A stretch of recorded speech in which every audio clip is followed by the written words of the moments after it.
I'm Jim Horner at West Virginia University, and it's a joint work with Mark Loback. We have a small group of 5 people actually called Rc2, or Rc2 AI. Turns out that using AI as a domain is not as easy as you think, because AI belongs to an island in the Caribbean, and you have to negotiate to get that domain. So at this point we have Rc2 or Rc2 AI.io, which I guess captures AI and I/O. So I want to talk about running R and Spark in Docker containers. And I'm going to come to that other slide in just a moment. So in outline, I'm going to give a brief introduction. I'm going to talk about RSpark, which is another initiative, and I'll explain why I'm doing that. And then I'll talk about the Rc2 server and client. So, yeah, this doesn't quite fit, does it? So the 2 principal big data architectures, the way I see it at least, is HDFS and Hadoop. And that's a framework for distributed storage and distributed processing using MapReduce. Now, Spark is sort of the up-and-coming kid, and it's a very fast kid in terms of its movement over the last few years. It's a cluster computing environment using in-memory primitives rather than Hadoop's 2-stage and disk-based approach. However, you can actually use HDFS for storage for Spark, and if you really want to scale it and you don't want to be memory constrained, that's the way you should do it. There are other ways to do it also. Now, these environments are part of a very large ecosystem, both of them. Over the years, Hadoop has been around for quite a while now, and it has a very large ecosystem. Unfortunately, its sort of default machine learning library is not all that great, MalAlt, and I think you had some improvements over that. Spark, I've gone to the last 3 Spark summits, and they typically, this year I think they had 3,000, and they had to move it from the Hilton in downtown San Francisco to Moscone Center. And it's growing very rapidly. And it's sort of encompassing everything. So its ecosystem is growing very rapidly, and 2.2 was announced at Spark Summit. The big thing there is streaming. They've had streaming in many batches, but now streaming essentially has 0 latency in the new version of Spark. They tend to encompass everything that you can now, in development, run it with TensorFlow, for example, using GPU processing. And now, what do people use as a front-end language? Well, you might think, since Hadoop was written in Java, that that's what you would use, but most people didn't like Java, and so Python came along very strongly, and increasingly R. Now, Spark was written in Scala, which is a JVM language and compatible with Java, but it's much like Apple Swift. It's a hybrid, object-oriented functional language. The code you write for Scala is much, much more condensed than Java. And I'm going to show you a couple slides. This is an O'Reilly publication, and somehow I was having internet connections last night at my hotel, and so it's one of those free internet things. It has to do with streaming data that O'Reilly gives out. And so this is a batch architecture, and this is sort of what people did maybe 5 years ago, sort of ancient history.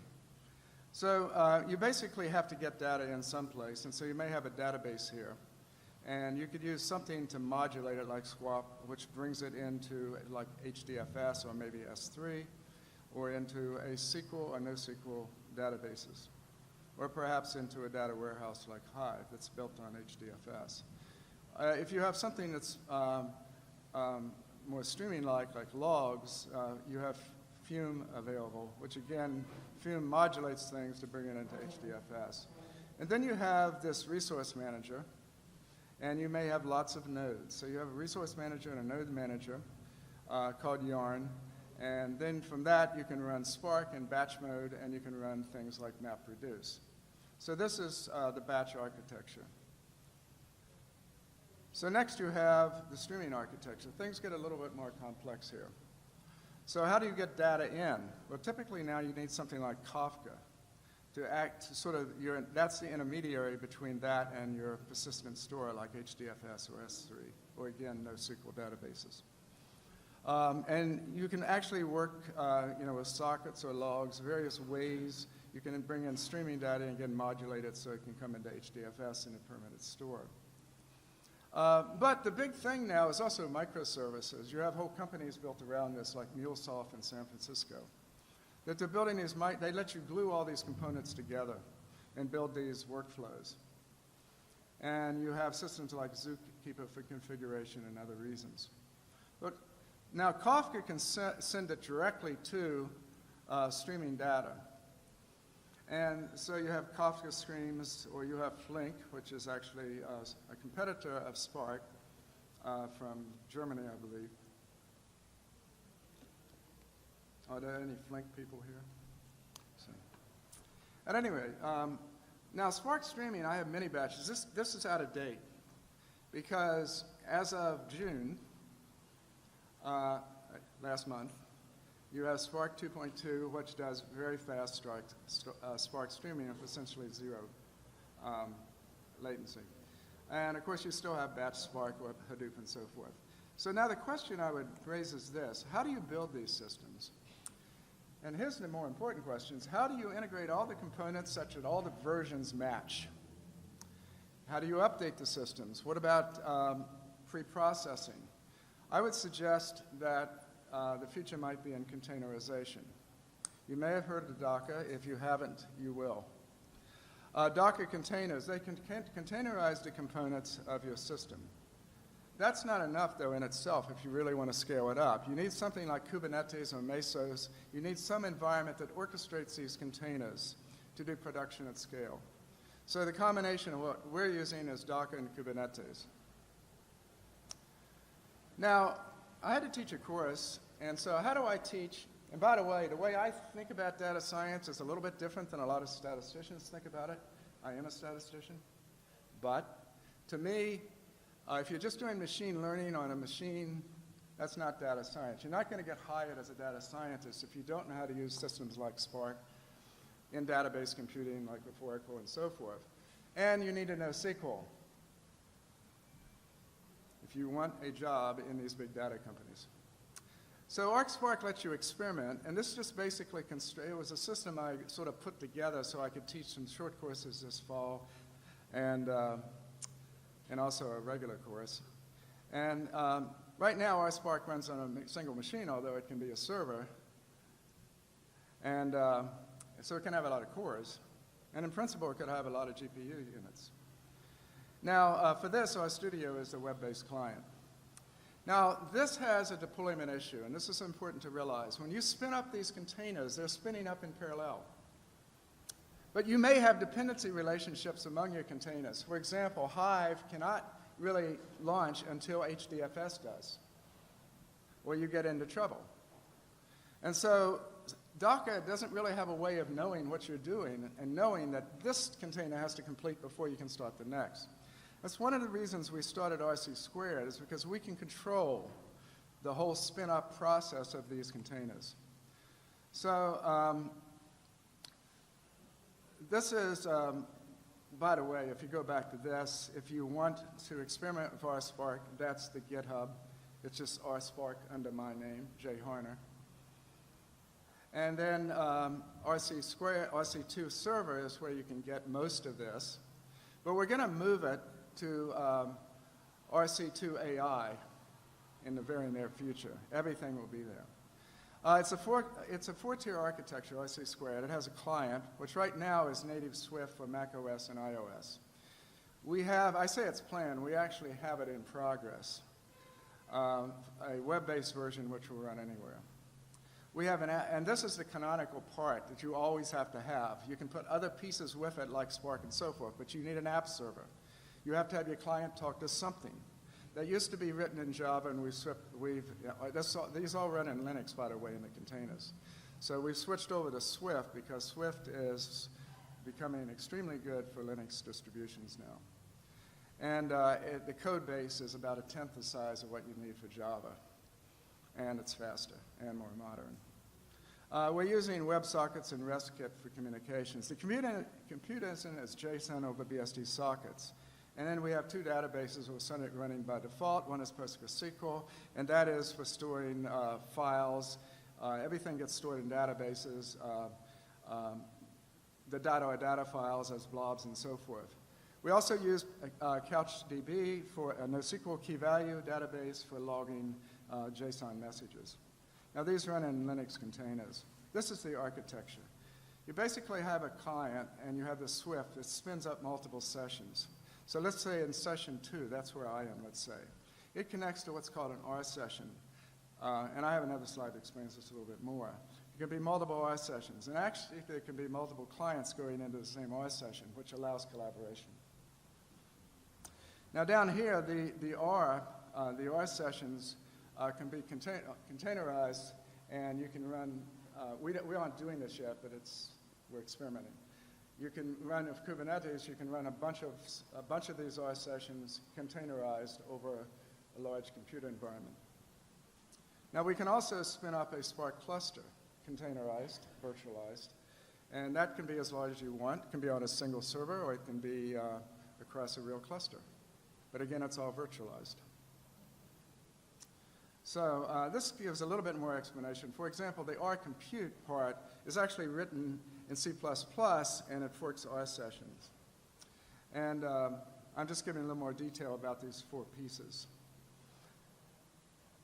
These should be posted, I guess, on the web. So I actually want to show you what this looks like. And this is a little more information on the databases we're using. Now, HDFS is separate. And one of the key things you have to know about HDFS, because you were mentioning not moving data, you don't want to move data. You can do that in a couple ways. One of them is in database computing.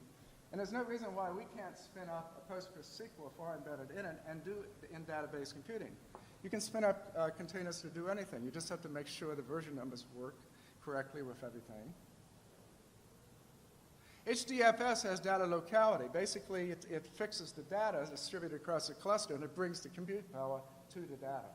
That's called data locality. If you have to move the data, you've lost the game.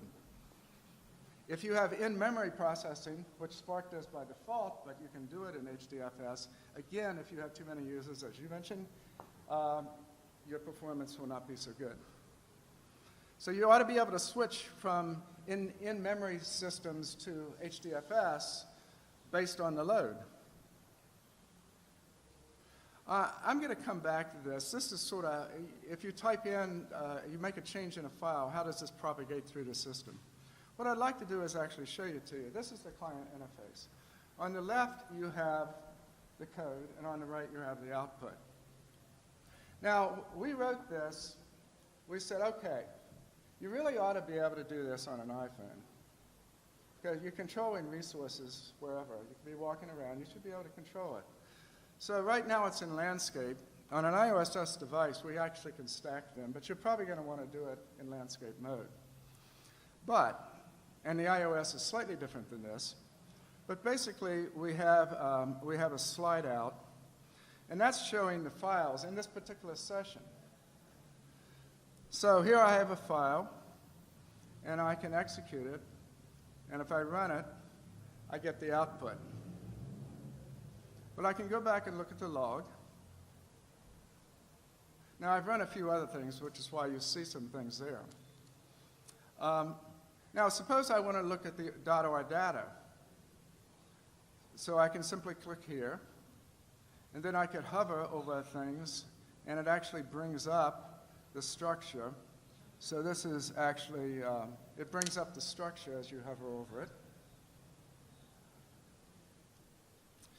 If you have packages, and let's say you want to find the mean, so I could say mean, and so these are the packages that have mean functions, so I could click on mean, and therefore I get, in the right-hand panel, I get the help file, right beside your code where you need it.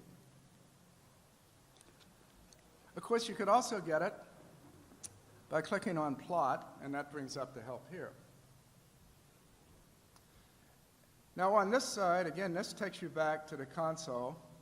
If you have graphs, they're here. That was the previous run. And here. This actually brings up the help file. I can search anywhere. So if I want to search here, it brings up a search field. I can search on this side if I change the focus. That lets me search. Now, you also need something, and this may crash, so I saved it for last. You also need a couple things. You need, and by the way, you can do contextual things. So for example, if I click here, I can do all the previous chunks. I can do the current chunk. I can do all that kind of stuff. Now, the interface we're building that will be right above the chunk. We're not using exactly the type of interface RStudio uses because it's too small. If you were doing iOS devices, you can't hit those little tiny things on a small tablet. So we're going to put a band across, and so it is tablet friendly with your finger, even if you don't have a stylus. But at any rate, so we're architecting a little bit different, but it's the same concept. Let me just, there are two other things I want to show you, and this may crash it, but so the Docker container, so how do you manage the containers? Now this allows you to do backups, but here this only has 3 containers running. Now you may have Spark and a bunch of other things. So those are the containers. You can start them and stop them. So if one of them didn't start up correctly, you can restart it. If you have bugs, you can go to the logs. And you can look for each container. Remember, each of these is a small Linux system. So you can go look at the logs for that particular container to see. So in other words, we're building a whole management for your containers. And the idea is that in the future, you'll be able to, if you're already running containers, you'll be able to start up new containers and connect to them automatically. So the container management is extremely important. If you do the Wild West, now RSpark, which I showed you earlier, is sort of the Wild West. It's sort of a race to make sure that the correct ones, I have to put things to pause and say, okay, I need a little more time for this container because it has to be launched before another one. And so in this case, we check that. We don't let containers launch until they're ready. Until they're dependent, if they're dependent on other ones, they have to launch first. So that's the kind of stuff that we're doing. And personally, again, we were trying to design a clean interface that works on small tablet-type devices. So there's a few other things I didn't say in the talk, but that's. By the way, I have pictures. Oh, this is a startup screen. And that startup screen on the right, you can click on different environments that are predetermined. And you can actually be running in them tabs. You can be running multiple versions. You might run one locally, one on a server, and one on a cluster. They can all be running at once, and you can monitor them all. So I have a bunch of these, so I'll stop here.